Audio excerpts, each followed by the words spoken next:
Venezuela merupakan negara di Amerika Latin yang di sebelah barat berbatasan dengan Kolombia, sebelah selatan berbatasan dengan Brazil, dan sebelah utaranya berbatasan dengan Laut Karibia, serta timurnya berbatasan dengan Guyana.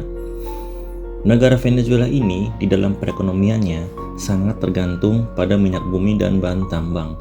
Bahkan 90% pemasukan negara ini berasal dari sektor minyak. Sistem pemerintahannya, Venezuela adalah presidensial. Selain itu, Venezuela memiliki luas wilayah yang cukup luas, yakni 916.445 km persegi dan jumlah penduduk 31 juta jiwa. Menurut data Organisasi Negara-Negara Pengekspor Minyak atau OPEC, di tahun 2015, Venezuela terbukti memiliki cadangan minyak mentah terbesar di dunia, yakni 300 miliar barel. Cadangan itu jauh di atas Arab Saudi, Iran, dan Irak yang memiliki cadangan minyak mentah masing-masing sebesar 266 miliar barel, 158 miliar barel, dan 142 miliar barel. Ini membuat Hugo Chavez menempatkan minyak mentah adalah sebagai sumber pendapatan ekonomi di negara tersebut. Di tahun 2022 saja, GDP Venezuela ada di angka 191 miliar dolar dengan pendapatan per kapita 7.108 dolar per tahun. Mata uang negara Venezuela adalah Bolivar. Di samping GDP yang mengesankan tersebut, Venezuela pernah mengalami kehancuran ekonomi yang sangat parah di tahun 2009 pada era Presiden Nicolas Maduro. Nah, sebelum membahas krisis ekonomi yang menghancurkan negara mata uang Bolivar tersebut, di awal tahun 2000-an, Venezuela juga pernah mencapai pertumbuhan ekonomi yang tinggi, bahkan tertinggi di Amerika Latin saat itu. Era Hugo Chavez 1999 sampai dengan 2013. Nama lengkap Chavez adalah Hugo Rafael Chavez yang lahir pada tahun 1954. Dia merupakan lulusan sekolah militer Venezuela yang melanjutkan pendidikannya ke Universitas Simon Bolivar di bidang ilmu politik. Sebelum Chavez didapuk sebagai presiden, Venezuela pernah dipimpin oleh Presiden Rafael Rodriguez pada tahun 1994. Di masa itu, ekonomi Venezuela terbilang sangat lemah. Bahkan pengangguran juga tinggi karena presiden tidak dapat menjalankan roda pemerintahannya dengan baik. Dan di tahun itu juga Hugo Chavez berada di penjara akibat kudeta terhadap Presiden Carlos Perez di tahun 1992 dan dinyatakan bebas setelah 2 tahun penangkapannya. Dia mendirikan partai politik bernama Fifth Republic Movement. Partai politik ini menganut sistem ekonomi sosialis demokratis yang didirikan pada tahun 1997. Partai ini memiliki visi untuk memuaskan aspirasi masyarakat untuk kemakmuran rakyat Venezuela.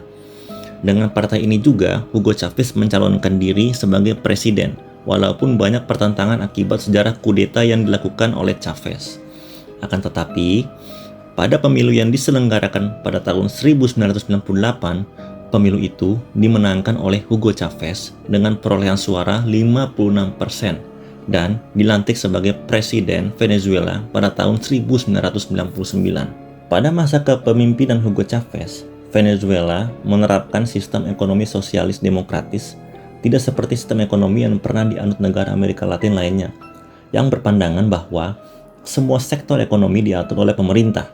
Dengan prinsip ekonomi sosialis demokratis ini, lebih mengedepankan kemakmuran masyarakat dan kepemilikan pribadi cukup diperhitungkan.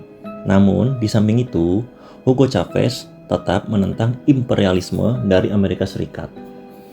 Pada sektor ekonominya saja, Venezuela sangat mengedepankan sektor minyak mentah yang menjadi komoditas utama negara ini. Minyak bumi yang dihasilkan Venezuela menjadi prioritas utama pada kepemimpinan Hugo Chavez.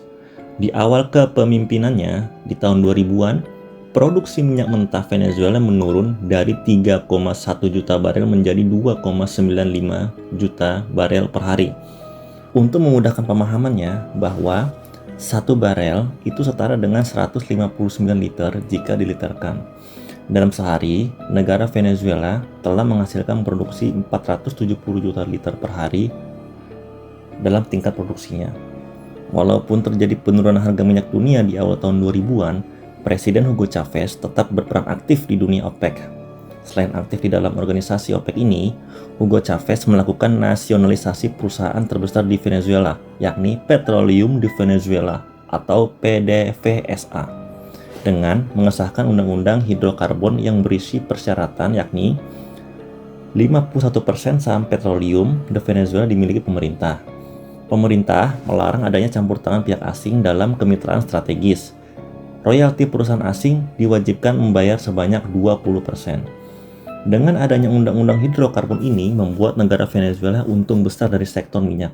Selain itu, Venezuela juga melakukan diplomasi ke negara tetangga, khususnya Argentina dan Kuba yang saat itu masih dipimpin Fidel Castro.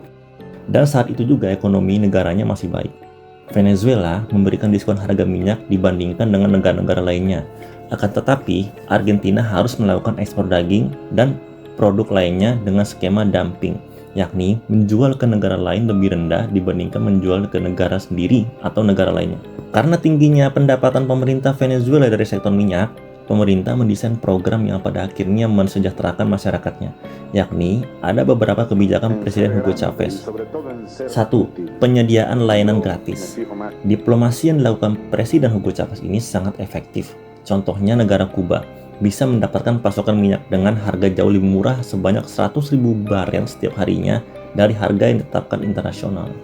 Yang kedua, sekolah gratis. Pada tahun 2003 saja, Hugo Chavez menerapkan sekolah gratis yang pada saat itu juga dibangun universitas baru, yaitu The Bolivarian University of Venezuela. Program ini ditujukan untuk menambah literasi masyarakat Venezuela. Bisa dibayangkan, terjadi kenaikan signifikan jumlah pendidik sebanyak 1,8 juta orang dari tahun 1998 ke tahun 2003. 3. Bahan pokok. Tidak ketinggalan di dalam era kebijakan Presiden Hugo Chavez ini, pada tahun 2006 harga bahan pokok juga disubsidi sampai 40% dibandingkan harga pasar internasional. Selain itu, pemerintah juga membagikan makanan gratis bagi masyarakat yang kurang mampu. 4. Reformasi pertanahan. Di era Presiden Hugo Chavez, pemerintah pada tahun 2009 juga melakukan reformasi pertanahan dan pendistribusian lahan publik ke kepemilikan pribadi, khususnya lahan pertanian yang dibagi-bagikan ke para petani guna menjadi lahan produktif pertanian. Menurut data UN Economic Commission Amerika Latin, di era kepemimpinan Hugo Chavez, kemiskinan dapat ditekan yang dari awalnya di tahun 2002 46% turun menjadi 29,5%.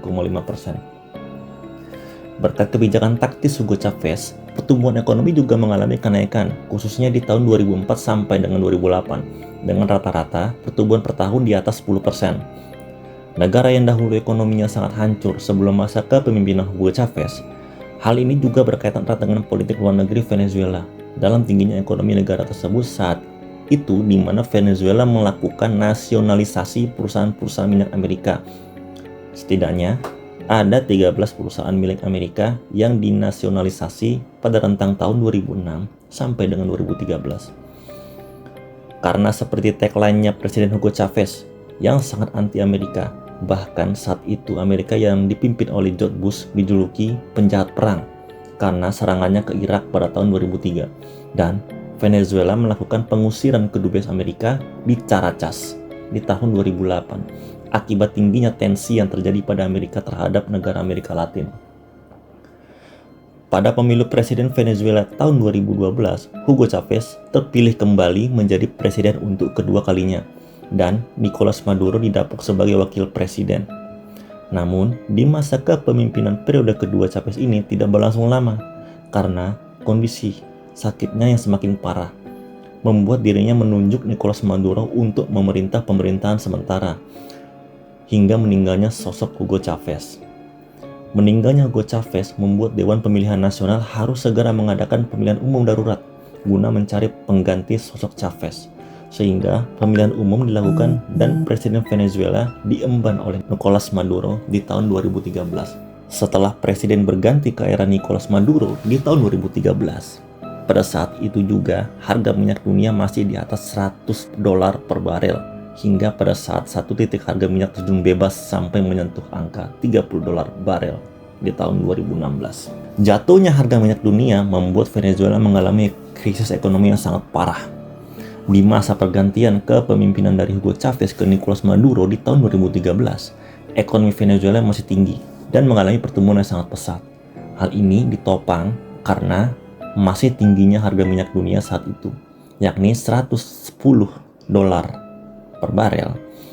Di samping tingginya ekonomi Venezuela saat itu, pengeluaran pemerintah Venezuela juga tinggi akibat menjalankan kebijakan program kesejahteraan masyarakat yang menyeluruh yang pernah dicadangkan oleh presiden sebelumnya. Bahkan, dengan posisi harga minyak dunia masih di atas $100 per barel, pemerintah Nicolas Maduro menaikkan utang luar negeri 6 kali lipat yang pasti membebani perusahaan minyak milik negara Venezuela. Bisa dibayangkan, utang luar negeri mencapai $100 miliar pada tahun itu. Pengeluaran pemerintah selama booming minyak sangatlah tidak efisien. Harga bensin yang disubsidi sebagian bahkan sampai subsidi seluruhnya sehingga anggaran pemerintah menjadi bengkak. Hal ini menyebabkan praktik korupsi di sektor migas. Contohnya, 100.000 barel senilai $10 miliar telah diselundupkan melintasi perbatasan Brazil dan Kolombia demi mencapai keuntungan pihak yang tidak bertanggung jawab. Subsidi listrik juga sangat membebani keuangan negara Venezuela dan menyebabkan kurangnya investasi di sektor energi. Biaya subsidi ini diperkirakan 10% dari total PDB negara di tahun-tahun berikutnya. Pada tahun 2014, harga minyak dunia turun drastis dalam setahun, dari $100 menjadi $40 per barel, membuat negara Venezuela tidak siap dalam menghadapi penurunan harga minyak tersebut. Dengan tabungan pemerintah yang hampir tidak ada, bahkan habis, membuat ekonomi negara tersebut semakin diambang kehancuran. Seiring menurunnya harga minyak dunia, nilai Bolivar terus mengalami pelemahan. Kebijakan revaluasi yang dominan dan tidak adanya intervensi pasar membuat mata uang semakin anjlok, terlebih lagi tensi politik dengan Amerika yang semakin tinggi. Pada periode tahun 2014 sampai dengan 2020, pertumbuhan ekonomi Venezuela terus mengalami penurunan signifikan. Di tahun 2014 saja, pertumbuhan ekonomi negatif, yakni sebesar minus 8%. Dan terus menurun bahkan sampai menyentuh minus 30% di penghujung tahun 2020. Sehingga Venezuela terjebak pada krisis ekonomi sangat parah. Parahnya ekonomi Venezuela membuat masyarakat tidak percaya pada pemerintah, menimbulkan demonstrasi besar-besaran. Bahkan rakyatnya, alih-alih mengurangi pengeluaran negara, pemerintah malah membuat kebijakan pencetakan uang Bolivar secara besar-besaran, sehingga mendorong negara Venezuela ke dalam jurang hiperinflasi. Menurut data tradingeconomic.com, inflasi di tahun 2018 sampai dengan 2020, angka inflasi sudah mencapai lebih dari 1 juta %. Inflasi yang parah ini menghancurkan berbagai sektor industri menjadi kolaps. Banyak bisnis tutup dan jutaan warga Venezuela melakukan eksodus besar-besaran meninggalkan negara Venezuela. Banyak warganya pindah ke negara tetangganya, khususnya Chili, Kolombia, Peru, dan Amerika Serikat. Kebanyakan mereka berjalan kaki. Tercatat sebanyak 7,7 juta warganya pindah ke negara tersebut. Setelah hantaman badai krisis ekonomi di tahun 2019, Amerika Serikat memberikan sanksi ekonomi dengan memutuskan hubungan Venezuela dari pasar minyak Amerika Serikat. Pada saat yang sama, negara pemanasan tersebut yang dipimpin oleh Donald Trump itu juga memberlakukan sanksi sekunder pada perusahaan minyak nasional Venezuela di tahun 2020 yang membuat negara atau perusahaan lain yang melakukan bisnis dengan perusahaan minyak Venezuela terkena sanksi dari Amerika Serikat. Akibatnya, produksi minyak negara tersebut juga turun drastis dan pada akhir tahun 2020 pertumbuhan ekonomi menyentuh titik terendahnya, yakni minus 73%. Hal tersebut mengakibatkan masyarakat mengalami krisis kepercayaan pada pemerintah Venezuela. Sebenarnya, kebijakan ekonomi di era Hugo Chavez sangatlah baik bagi kesejahteraan masyarakat. Namun, dalam jangka panjang, itu tidaklah efisien dan efektif. Dengan mengandalkan sumber pendapatan dari minyak serta praktik pengelolaannya yang tidak baik akan menghancurkan negara Venezuela pada akhirnya. Khususnya di era kepemimpinan Nicolas Maduro di tahun 2013, seharusnya pemerintah mengetahui red flag negaranya. Di saat harga minyak dunia turun drastis, pemerintah seharusnya meninjau ulang kebijakan-kebijakan di era sebelumnya. Venezuela ha planteado la constitución de una